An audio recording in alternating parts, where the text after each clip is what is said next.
90 రోజుల కోర్సు పూర్తి చేస్తే చాలు 100% ప్లేస్మెంట్ సపోర్ట్ తో సాఫ్ట్వేర్ జాబ్ మీ సొంతం. వెంటనే కోడ్ జ్ఞాన్ డెస్టినేషన్ ని సంప్రదించండి.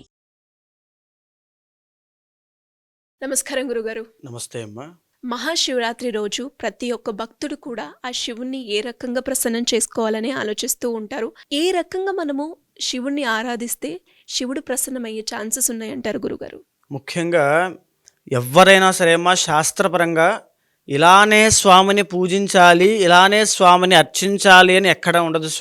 స్వామి యొక్క అనుగ్రహం మనం సంపాదించాలి అనుకుంటే, ఉదాహరణకి భక్తి ఎప్పుడు కూడా 9 మార్గాలుగా మనకి శాస్త్రం చెబుతుంది. శ్రవణము, కీర్తనము, స్మరణము, పాదసేవనము, అర్చనము, వందనము, దాస్యము, సఖ్యము, ఆత్మనివేదనము. ఇవన్నీ కూడా భక్తిలో ఉండేటువంటి మార్గాలు. ఉదాహరణకి శ్రవణము అనేటువంటి మాట తీసుకున్నాం అనుకోండి.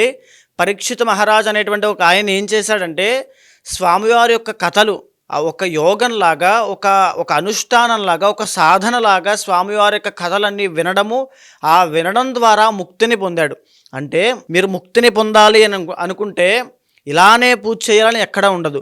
మీరు స్వామివారి గురించి వింటూ ఉండండి. ఏది చెప్తున్నారో, ఏ మంచి విషయాలు చెప్పినా, స్వామివారి గురించి, శివుడి గురించి ఏ మంచి విషయాలు ఎవరు చెప్పినా వీరు వింటూ ఉంటే అలాగా మీరు ఆ శ్రవణం అనేటువంటి భక్తి మార్గం ద్వారా, యోగం ద్వారా ఒక ముక్తిని పొందుతారు.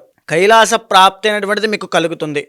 అదేవిధంగా కీర్తనము అంటే నారద మహర్షి మీరు ఎగ్జాంపుల్గా తీసుకోండి. ముల్లోకాలకి నారాయణ మంత్రాన్ని కీర్తిస్తూ స్వామివారు ఏ పని చేసినా ఓం నమో నారాయణాయ అంటూనే చేస్తూనే ఉంటారు. అలాగా అంటే మీరు ఇలానే పూజ చేయాలని ఎక్కడా ఉండదు. కీర్తనము అనేటువంటి మార్గాన్ని మీరు ఎంచుకున్నారనుకోండి, స్వామివారి శివమంత్రాన్ని నమశివాయ నమశివాయ హరహర మహాదేవ శంభో శంకర అనుకుంటూ స్వామివారిని కీర్తిస్తూ 10 మందికి స్వామివారి గొప్పతనాన్ని చెబుతూ, ఎవరైతే తెలుసుకోలేని వాళ్ళు ఉంటారో, తెలియని వాళ్ళు ఉంటారో, లేకపోతే తెలిసి కూడా అజ్ఞానంతో ప్రవర్తిస్తూ ఉంటారో వాళ్ళందరినీ మార్చండి, భక్తులను తయారు చేయండి. అది కూడా ఒక కీర్తనం అనేటువంటి మార్గంలోకి వస్తుంది. అలా చేయడం వల్ల మీరు కూడా ముక్తిని పొందుతారు. మీరు ఏ మార్గాన్ని ఎంచుకుంటారనేటువంటి మీ చేతుల్లో ఉంటుంది. అదేవిధంగా స్మరణము, స్వామివారిని స్మరించడం, నిరంతరము ఆయన స్మరణలోనే ఉండడం. ఎగ్జాంపుల్ మీరు భక్త ప్రహ్లాదుని తీసుకోండి. సొంత తండ్రి అయినటువంటి హిరణ్యకశిపుడు ఎన్ని కష్టాలు పెట్టినా, ఎన్నిసార్లు చంపాలని చూసినా భక్త ప్రహ్లాదుడు ఏమాత్రము లొంగలేదు, ఎక్కడా కూడా ఆపలేదు. కేవలం తండ్రి అయినటువంటి హిరణ్యకశిపుడు ఒక్క మాట అన్నాడు, నువ్వు ఆ హరినామస్మరణ మానేయి, నీకు ముల్లోకాలకి ఆధిపత్యం ఇచ్చేటువంటి మహారాజుగా నేను కూర్చోబెడతానని చెప్పాడు. అంటే ఎన్ని మాయలు, ఎన్ని ప్రలోభాలు వచ్చినప్పటికీ కూడా స్వామివారి యొక్క స్మరణ భక్త ప్రహ్లాదుడు మానలేదు. కాబట్టి ఉగ్ర నరసింహస్వామిగా వచ్చి ఆయన్ని కాపాడాడు. అంటే మీరు ఎక్కడ ఉన్నా, ఎలా ఉన్నా, ఏ పరిస్థితుల్లో ఉన్నా, సుఖంలో ఉన్నా, కష్టంలో ఉన్నా, దుఃఖంలో ఉన్నా, మీ చుట్టూ 100 మంది ఉన్నా, 100 మంది ప్రలోభ పెడుతూ ఉన్నా, మీ స్మరణ, మీ భక్తి మానసికంగా మీ యొక్క తపన రూపంలో తపస్సుగా జరుగుతూనే ఉండాలి. ఎప్పుడైతే అలా జరుగుతుందో ఖచ్చితంగా మీరు ముక్తిని పొందుతారు. అదేవిధంగా పాదసేవనము.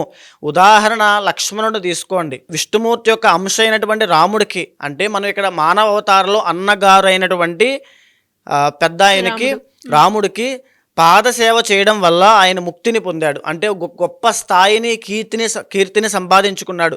మీరు మీ తల్లిదండ్రులను సేవించండి, మీ ఇంట్లో పెద్దవాళ్ళను గౌరవించండి. ఇది కూడా ఒక భక్తి మార్గము.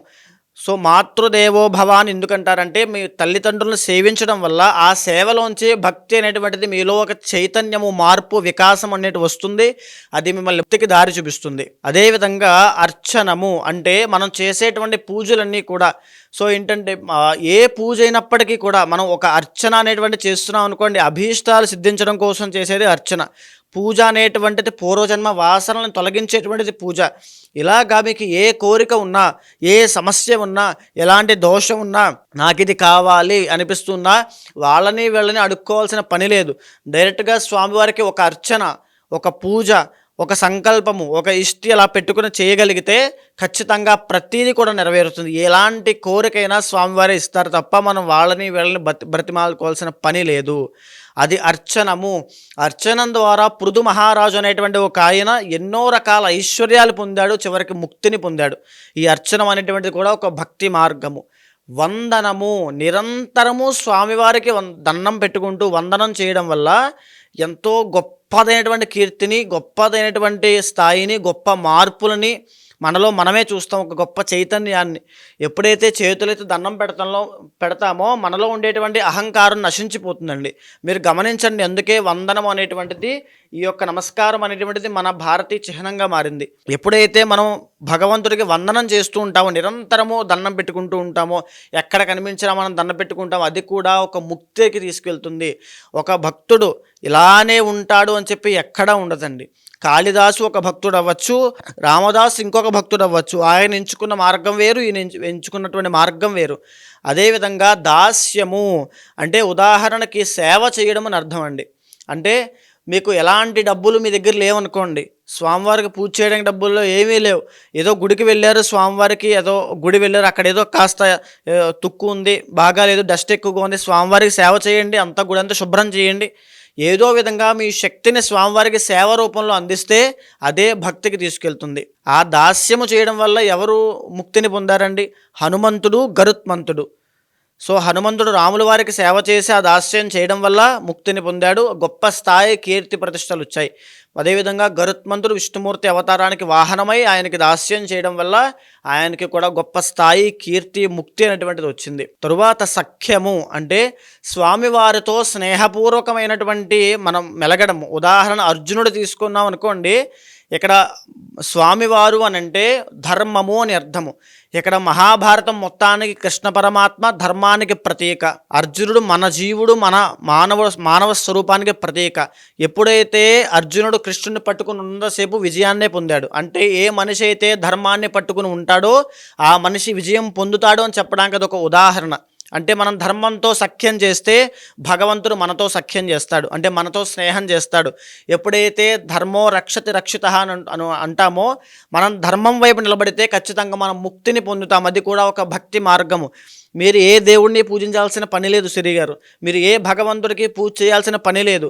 మీరు ఏదైతే మీరు చేసేటువంటి పనిలో ధర్మంగా ఉండండి, మీ జీవితంలో ధర్మంగా ఉండండి, ఆ ధర్మే ముక్తికి దారితీస్తుంది. అదే మన సనాతన ధర్మం చెప్పేటువంటి విషయము. తరువాత ఆత్మ నివేదనము అంటే స్వామివారికి మన ఉండేటువంటి శరీరాన్ని, ఆత్మని అంతా కూడా స్వామివారికి అర్పించడము. అంటే ఇంక అది ఎక్స్ట్రీమ్ లెవెల్ అండి. ఇంకంతే. ఒక బలి చక్రవర్తి ఏదైతే చేశాడో, ఎంతోమంది యోగులు సిద్ధులు చేసేటువంటి విషయమే ఆత్మ నివేదనము. స్వామివారికి మొత్తము సమర్పించి నాదంటూ ఏమీ లేదంతా నీదేనయ్యా అని చెప్పేటువంటిదే ఆత్మ నివేదనము.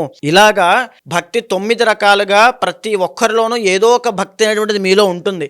దాన్ని నిద్ర లేపండి, స్వామివారికి అర్పించండి. ఒక అలంకారంగా మీ భక్తిని అర్పించినప్పుడు మీరు చేసినటువంటి కర్మ అయినా, మీరు ఇప్పుడు పడేటువంటి ఇబ్బందులైనా, మీ జాతక దోషాలైనా ప్రతీది కూడా తక్షణమే హరించిపోతాయి. ఏదైతే ఫిబ్రవరి 26వ తారీఖున మహాశివరాత్రి మాఘ బహుళ చతుర్దశి నాడు వస్తుందో, ఆ రోజు సాయంత్రం నేను చేసేటువంటి కర్మ ప్రాయశ్చిత్త రుద్రతంత్రంలో పాల్గొనండి.